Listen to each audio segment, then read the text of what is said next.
বিচারিক কাজ আমি বলবো যতটুকু আগানোর উচিত ছিল অত পরিমাণ না হলেও কিন্তু আগাইছে। আমরা কিন্তু কয়েকটা ক্ষেত্রে আমরা কিন্তু চার্জশিট দিয়ে দিচ্ছি, নর্মাল ক্ষেত্রে কিন্তু চিটাগাং চার্জশিট দিয়ে দেওয়া হয়ে গেছে। যদিও এই সাবজেক্টটা আমার না, তবু আমি বলবো যে অনেকখানি আগেছে। বাট এখানে একটা বড় সমস্যা ছিল যে এখানে অন্যান্য ক্ষেত্রে যে আসামির সংখ্যা, এখানে আপনারা জানেন অনেকেই যারা নির্দোষ তাদেরও আসামি করে হয়েছে। যেখানে হয়তো একটা ঘটনা ঘটছে, এখানে হয়তো 20 জন আসামি হওয়ার কথা ছিল, ওখানে 200 আসামি দেওয়া হয়। এই জন্য কিন্তু এটা ইনভেস্টিগেশন করতে একটু দেরি হয়ে যাচ্ছে। তো আমাদের আশা খুব তাড়াতাড়ি যেটা শেষ হয়, এই জন্য আমরা ব্যবস্থা নিই। সংস্কার কমিশনেও কোনো ছাত্র প্রতিনিধি নেই। যে দাবিটা তাহলে করা হচ্ছে সেটা কি? এই দাবি দেওয়া মনে হয় অযৌক্তিক এবং আমার মনে হয় মিথ্যা।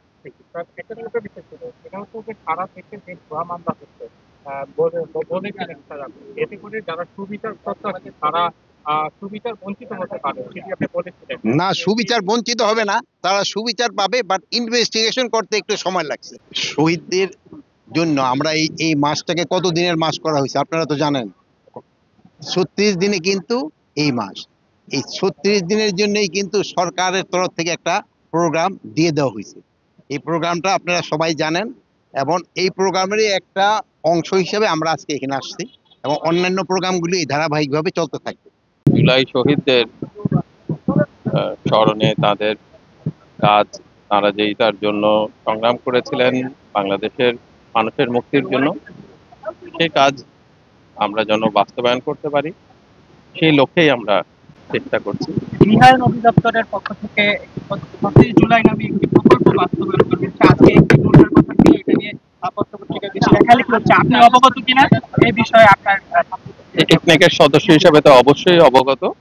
ওইটা আমরা আজকে ফেরত দিয়ে দিয়েছি, পাশ করি নাই, কারণ এর মধ্যে বেশ কিছু অসঙ্গতি আমরা পেয়েছি। আমরা এটা আবার পুনর এটা রিভিউ করা, ওটার পর, এবং এই ব্যাপারে কিছু ইনভেস্টিগেশনেরও দরকার আছে, দেখার পর এরপরে আমরা সিদ্ধান্ত নেব।